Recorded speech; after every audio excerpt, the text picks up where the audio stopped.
Raise your vibration by tuning in to Awakening Code Radio every Tuesday night here on KX 93.5. We are here with Jake Ducey, who is this really amazing, inspiring young guy, so full of passion. Maybe it's just because it hasn't been beaten out of you yet. I think so many people think, I remember when I was young and idealistic and had all these dreams and blah, blah, blah. And then I got married and had to get a job and had to support the kid and blah, blah, blah, blah, blah. Are you on a lifelong mission? I'm on a lifelong mission. And I think when it's a lifestyle rather than a job or a hobby, it's hard to get beat. It's hard to get that beaten out of me. I've definitely had a lot. I mean, I've gotten a lot of, we were talking today, my publicist and I, while we were driving from an interview earlier, she asked me about, do I get people that don't like me? I mean, I've gotten death threats. I've gotten from a few different people. I've had people make fake Facebooks and harassing me. I've had all types of things, but it's hard to get the life beaten out of you if you don't. It's not my belief system that I'm doing what I'm supposed to do. It's not a belief. Yeah, I know that I'm supposed to do it. So if you know that you're supposed to do something, it's kind of hard to get it beaten out of you, especially when you develop strategic principles in order to maximize the rate of vibration that your consciousness can be at.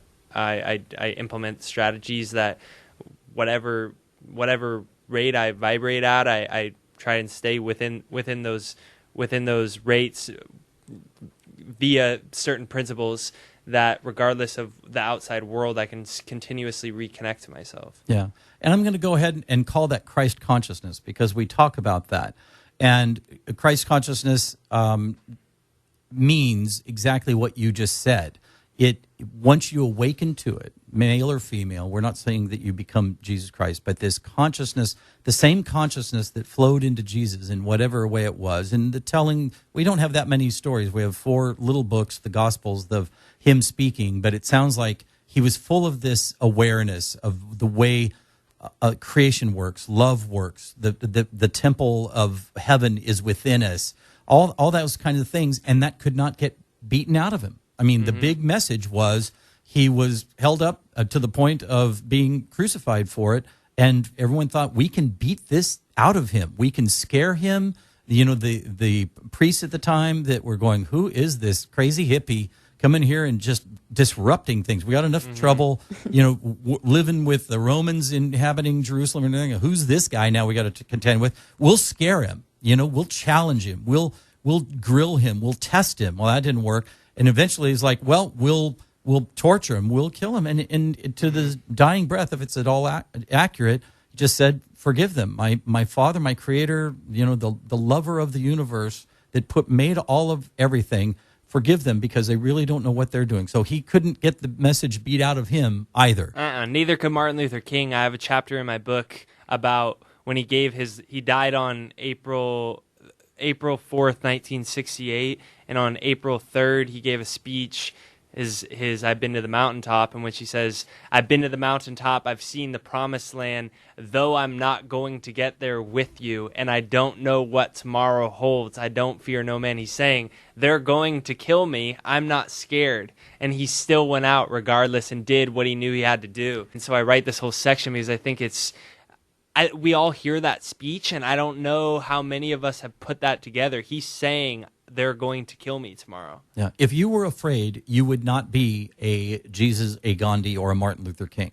If you were afraid, you would not become any of those 3 people. You would shut down. You would give fear the voice, the power in your life, and you would not say, think, do the things that made you a Jesus, made you a Gandhi, made you a Martin Luther King. Fear went out of the equation. It's like purpose filled you 100%. People go, we talk about this condition of sort of functioning with blinders on. Or a lot of times people in a spiritual belief system will say, the more I'm heading into the light, the more I feel the dark, trying to get me and pull me backwards and chase me and screw me up. And it's like, I don't know if that's really true, because if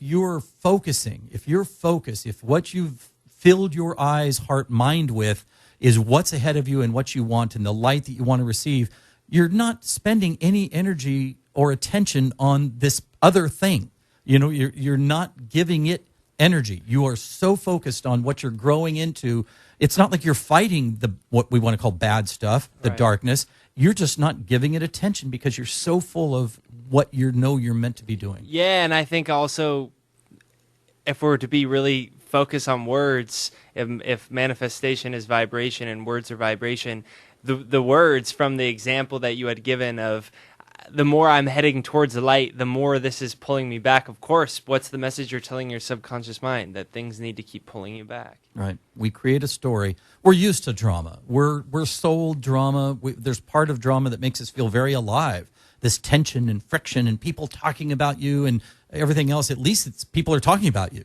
At least I believe we all want to have impact on people's lives. That's a big part of our motivation. And in our most noble sense of state, our impact, we want it to be nothing but positive. But if we don't feel like we can do that, accomplish that, and a lot of people just don't listen to that voice, like, well, I know that I can at least have impact this way. I can put them off balance. I can cause pain. I can cause suffering. I will still have impact. Any way we can have significance. Right. Significance is another word for it. It's like, I want to know that my life has significance, that I can make something happen and make somebody else feel something because of me.